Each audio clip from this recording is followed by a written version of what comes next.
contemos un poco o tengamos una perspectiva de cosas que de alguna manera rodean nuestra labor de docentes y de qué manera nosotros podemos, Contribuir al mundo.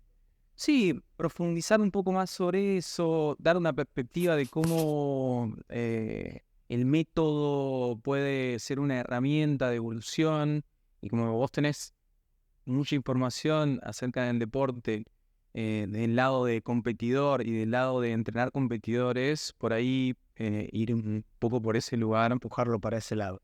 Yo armé como una especie de guía como para que podamos ir viendo por dónde va la charla.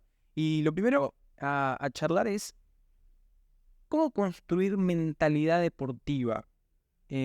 Como que lo técnico llega hasta un límite, pero después hay algo que va más allá, que hay un plus que no tiene que ver con lo técnico, ¿no? O sea, yo miro mucho tenis, por ejemplo, y en tenis, eh, alguien me había dicho alguna vez que entre los primeros 50 del ranking no hay mucha diferencia técnica. Lo que empieza a ver en los primeros puestos, en los tops de tenis, es algo más de mentalidad.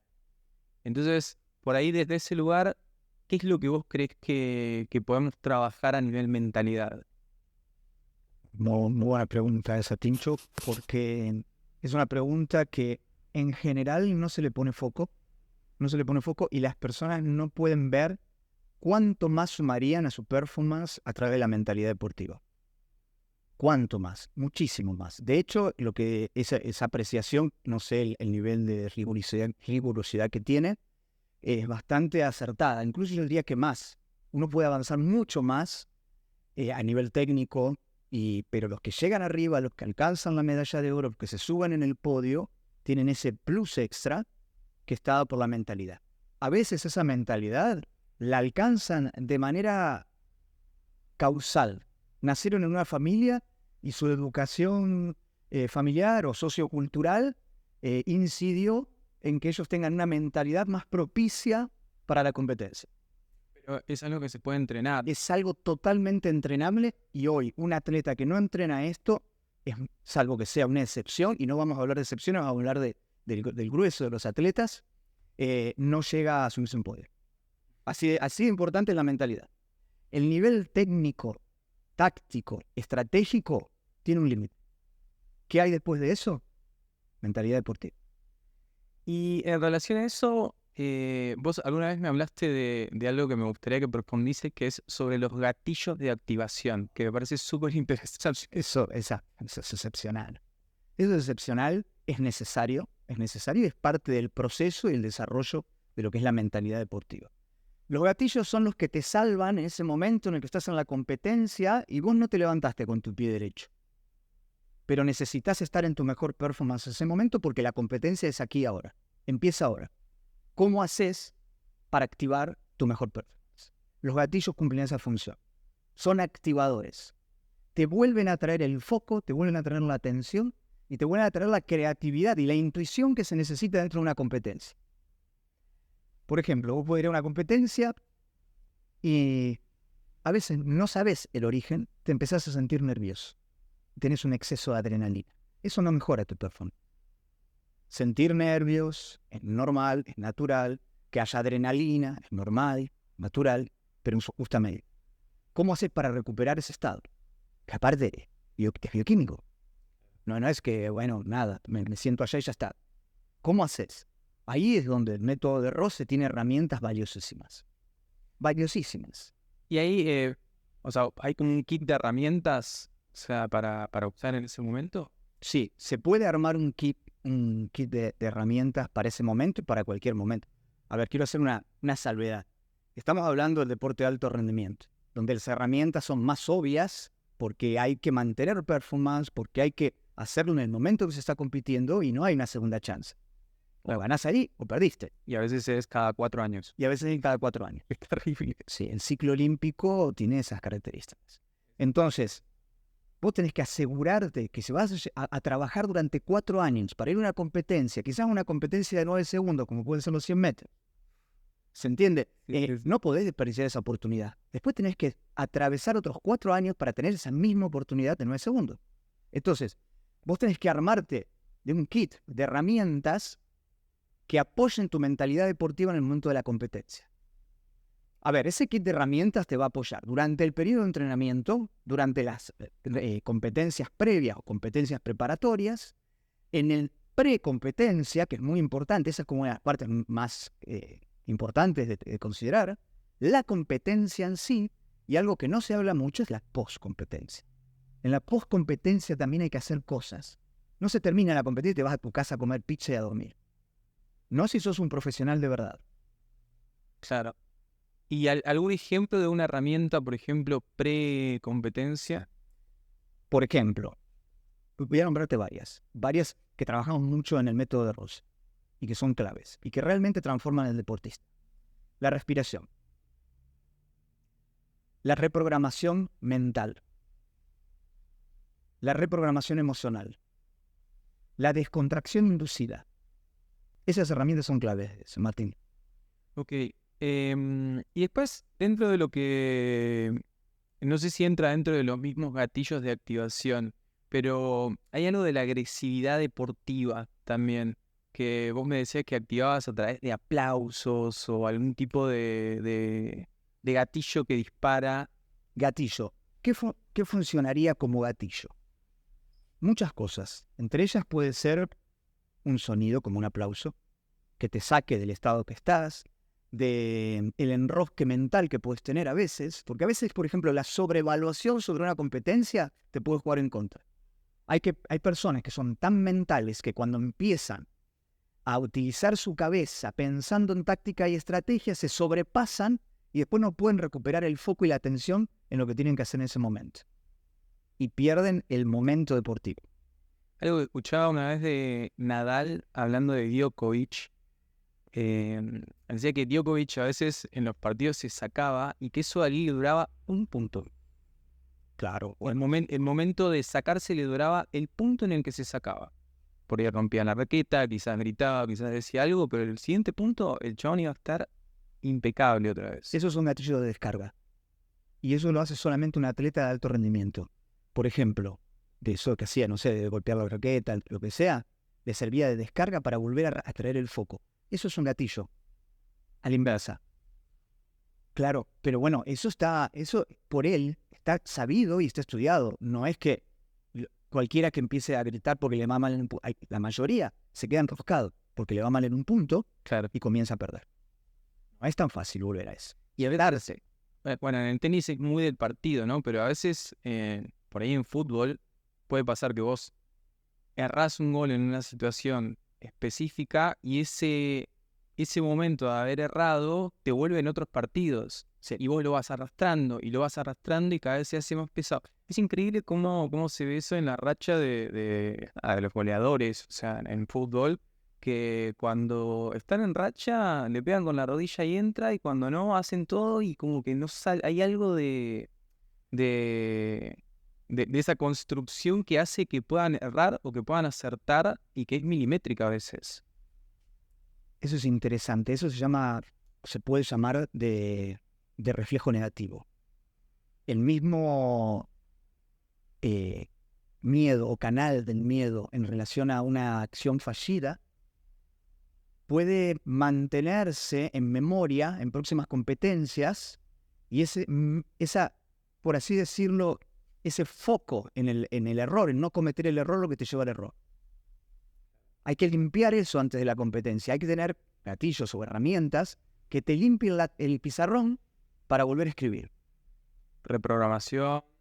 Ahí es donde entra la reprogramación. La reprogramación es clave.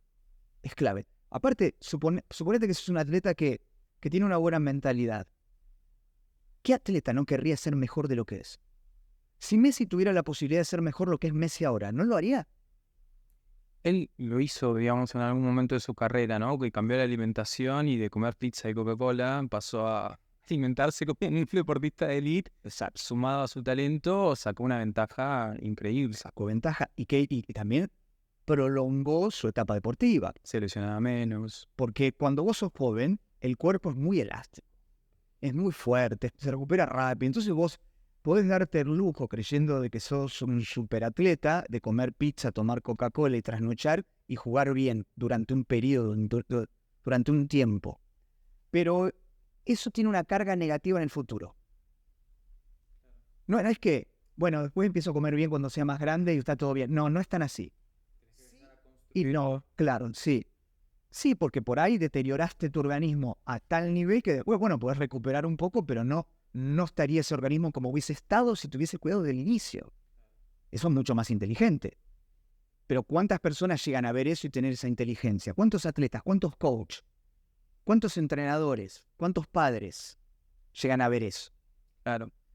Sumado a eso, prevención de lesiones. O sea, hay algo técnico que uno puede hacer, pero hay algo que tiene que ver con el estrés mental también, ¿no? Que hay veces que hay gente que se lesiona por no administrar bien una situación de estrés. Sí, totalmente. El estrés es devastador.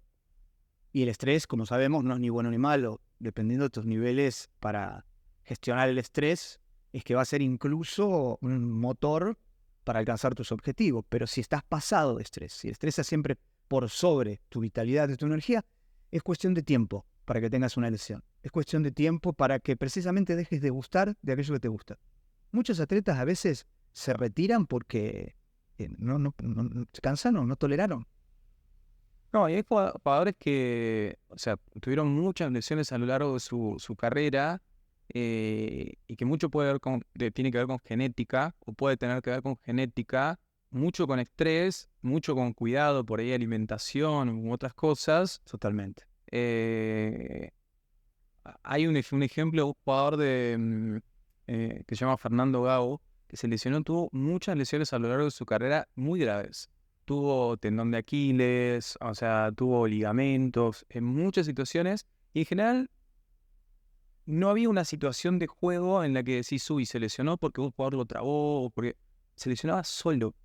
Y yo pienso que por ahí había un factor de estrés mental, un factor por ahí genético también, o un factor de, no sé, hábitos, o sea, algo que él podría haber hecho diferente. Siempre destaco igual que él tenía esas lesiones dificilísimas y el pibe volvía siempre, volvía siempre. En un momento, bueno, se retiró, pero porque no le dio más el cuerpo. Y en relación a los paradigmas con los que viene el atleta, o sea, ¿de qué manera uno puede entrenar eso o reformularlo? Cuando vas a coachar a un atleta, cuando vas a ayudarlo a construir una mentalidad deportiva, el tema de los paradigmas es muy importante. Uno inicialmente tiene que tener muchísima empatía para poder percibir con qué paradigmas el atleta viene. Siempre viene con condicionamientos. Y esos condicionamientos pueden ser limitantes o pueden ser liberadores. Pueden ser positivos para la competencia. Entonces, lo primero que tiene que hacer el coach es detectar eso. Una vez que vos detectás esos paradigmas, tenés que implementar mecánicas, herramientas que vayan suplantando los paradigmas, vamos a llamarle negativos, para la competencia, por los paradigmas positivos para la competencia. Por eso es que yo te decía que es una limitante la capacidad técnica o la capacidad física en el atleta. Porque va a llegar un momento que choca con la barrera de sus paradigmas. En general, casi todos los atletas, bueno, todo el mundo tiene paradigmas. Somos personas de condicionamiento, personas de relación, personas que dependemos de cosas para poder estar vivos, si quieren. Entonces, detectar esos paradigmas y aprender a suplantarnos es un arte. Y es un arte que demanda entrenamiento. Muchas personas en el mundo del deporte hablan de la mentalidad deportiva como una cosa de charla de café. ¿Se entiende? Claro, entonces van un día, charlan, o a veces van a un psicólogo deportivo, o a un coach, o con su propio coach técnico o físico, su entrenador físico, y parecería que la cuestión de mentalidad deportiva es charlar como amigos un rato y ponernos de acuerdo con algunas pautas. Y lo que no se están dando cuenta en el mundo del deporte en general, y en el mundo del alto rendimiento en particular, que hay que entrenarlo como se entrena la preparación física. Para mí el mínimo, 3 veces a la semana. Mínimo, ¿eh? Mira, mínimo. Y si vos querés ser el mejor, todos los días. Claro. En relación a paradigmas y un poco a lo que veníamos hablando antes, o sea, si bien no vamos a hablar de los deportistas que superan la norma, me acordé de el documental de Jordan. Él en un momento dice que en realidad era un biógrafo que hablaba de él, que Jordan decía que él no se podía lamentar por un tiro que todavía no había hecho. Y que un poco en relación a esto de decir, bueno, yo tiré y erré en un momento, que eso me vuelva otra vez cuando yo voy a tirar, como que el pibe tenía como foja cero todo el tiempo en el momento de tener que definir un partido, y a lo largo de su carrera lo tuvo todo el tiempo él. Y eso es algo que también tiene que ver con no una destreza técnica, física, sino con una mentalidad. Totalmente. Jordan es un fenómeno, ¿no? Acá estamos hablando de la excepcionalidad, cosa que un coach no debería jamás, y un atleta tampoco debería jamás suponer que es parte de ese clip reducido de fenómenos. Por eso uno tiene que entrar con los botines de punta, con los tapones de punta, cuando va a entrenarse para conseguir resultados deportivos y utilizar todas las herramientas posibles. Yo como atleta, con todas mis limitaciones en aquella época que no había tanta información, procuré todo lo que había y todo lo que estaba a mi alcance, absolutamente todo.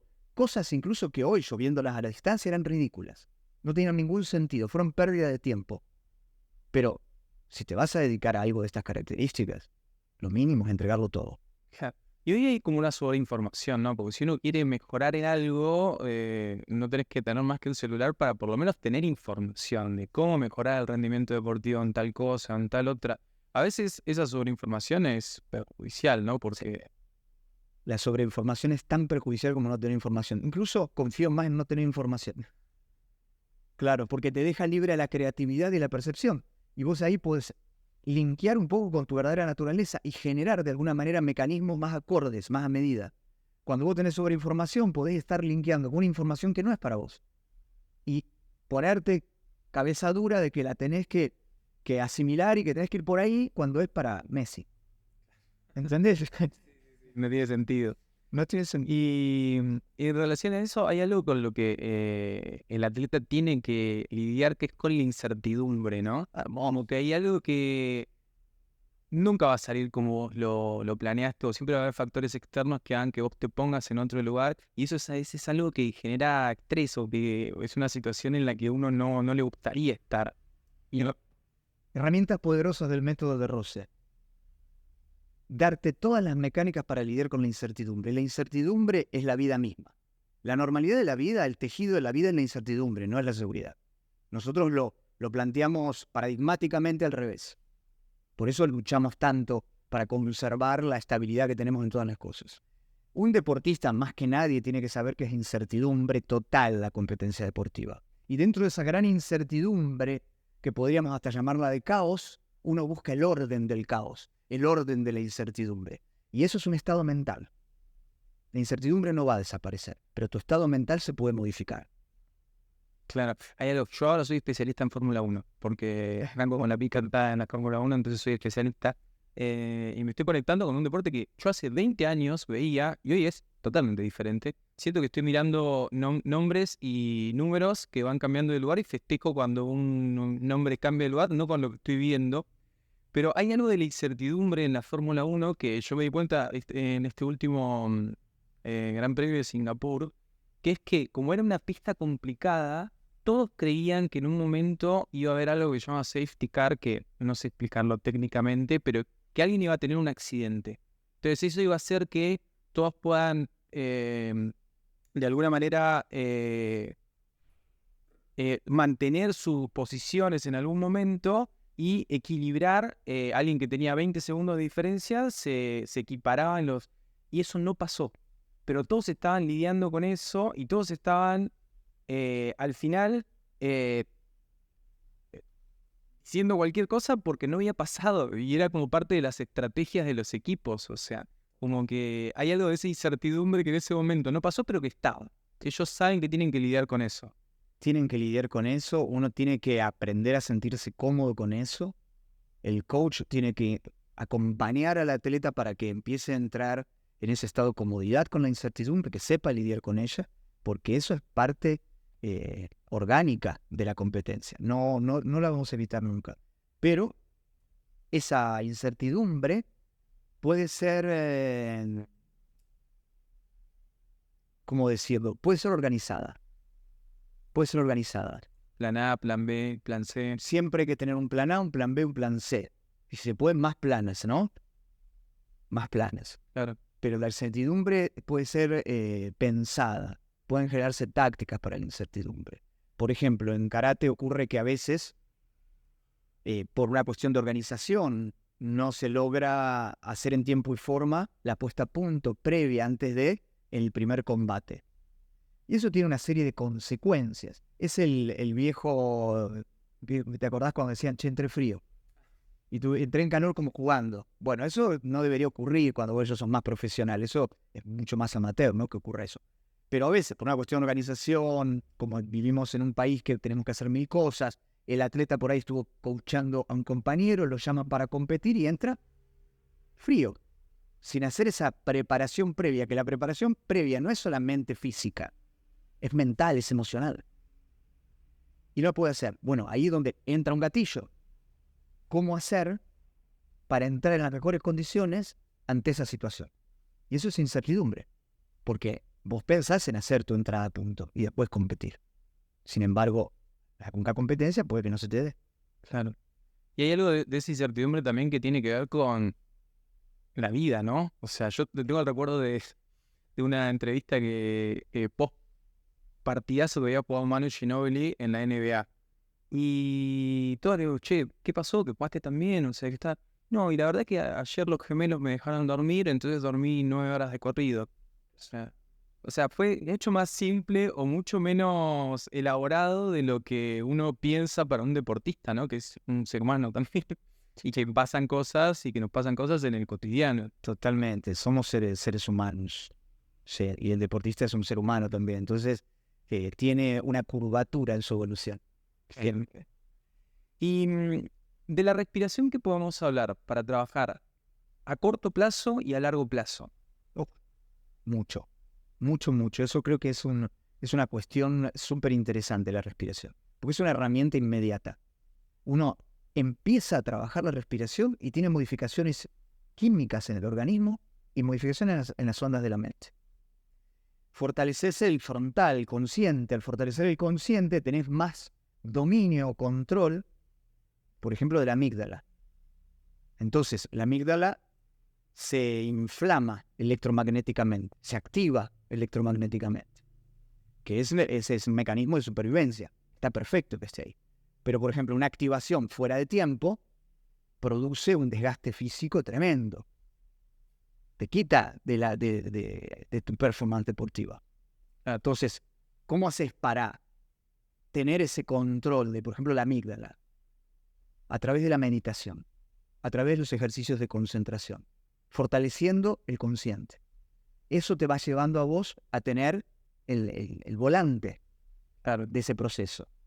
Y también es una herramienta para entrenar el foco, ¿no? O sea, como que de alguna manera a veces yo no puedo entender cómo en algunas situaciones uno desde el sillón de su casa, ¿no? Dice, no, pero ¿cómo hizo esto? ¿Por qué no hizo esto otro? ¿O por qué se le salió la cabeza? ¿Y por qué hizo esto en este momento?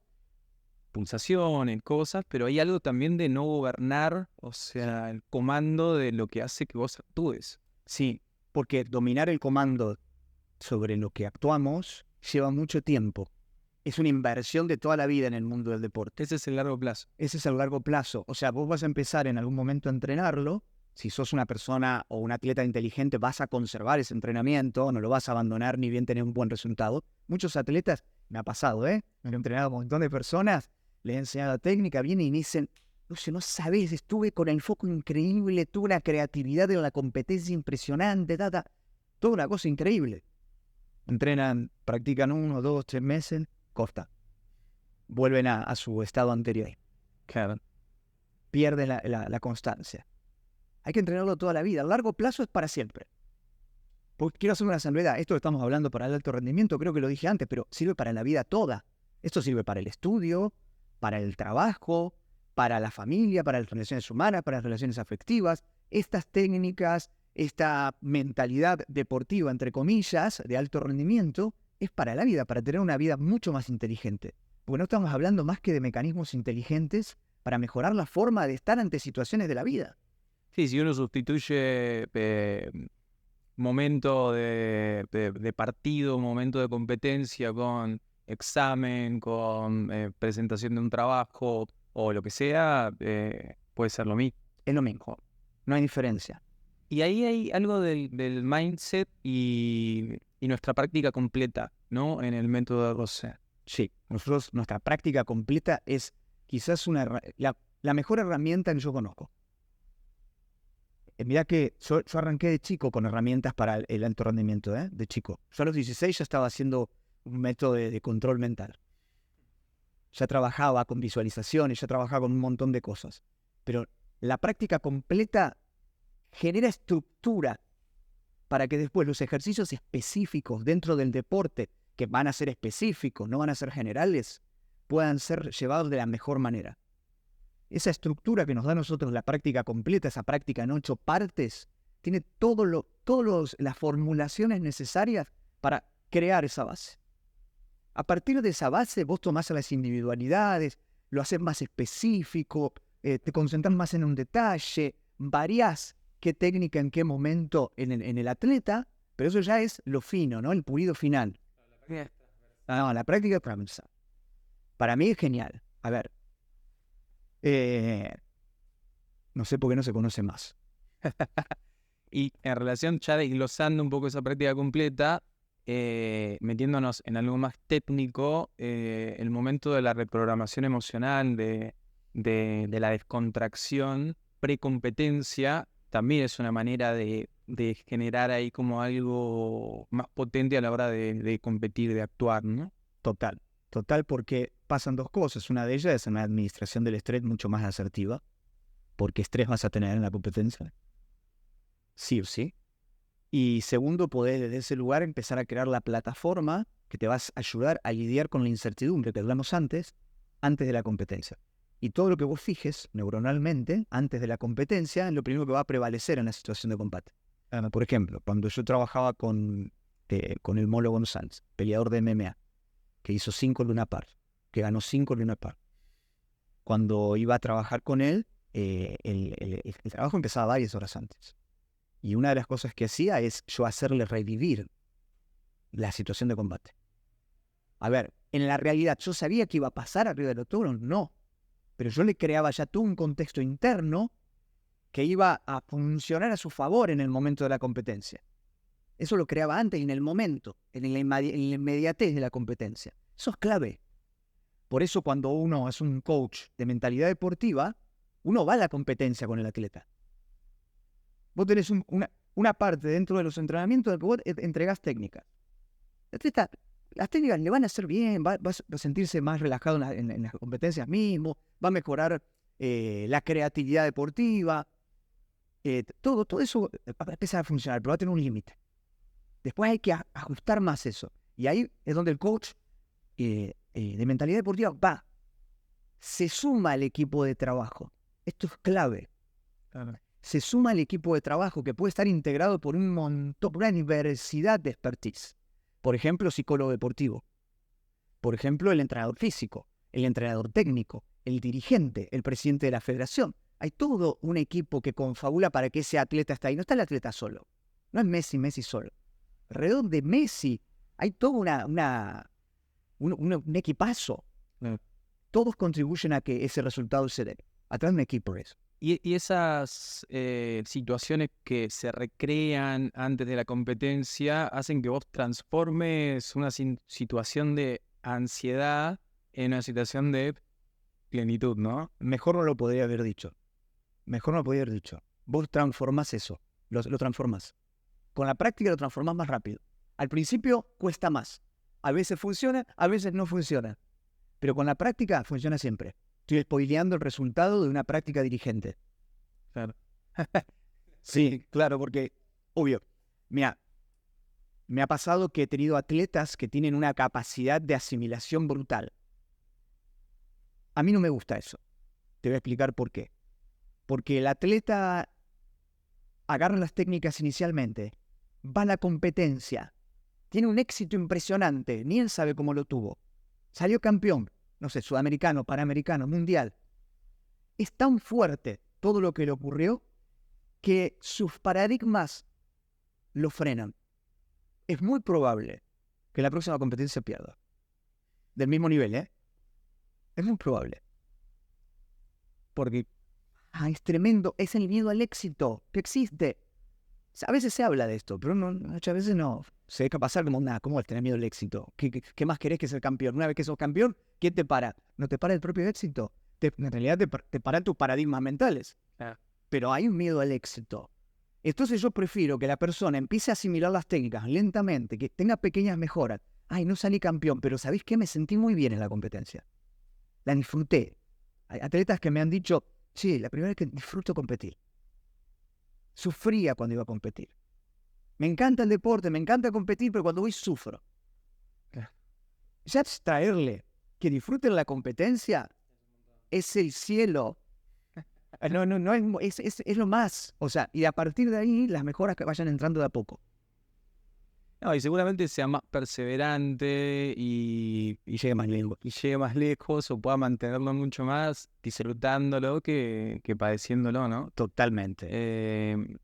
Y te quería preguntar, o sea, cuando vos competías y empezaste con el método, o sea, dos cosas. Una es, ¿qué es el método para vos? ¿Qué es el método de Rose? ¿Y por qué vos lo buscaste en algún momento de tu vida para complementar lo que hacías? Yo creo que desde muy chico tuve una mentalidad de deporte de alto rendimiento. Solo que no existía apoyo ni herramientas en aquella época. No estaba. Tuve muchas causalidades a mi alrededor que me fueron ayudando, más allá de los desvíos que tuve que tomar para buscar las cosas, me fueron empujando hacia ese lugar, de alguna manera. Y me dieron la posibilidad de tener muchísimos años de experimentación directa. Yo cuando hablo de estas técnicas hablo desde un lugar de experimentación directa. No hablo desde un lugar teórico, porque lo leí en un libro, porque leí un paper. ¿No? Lo estoy hablando desde ese lado.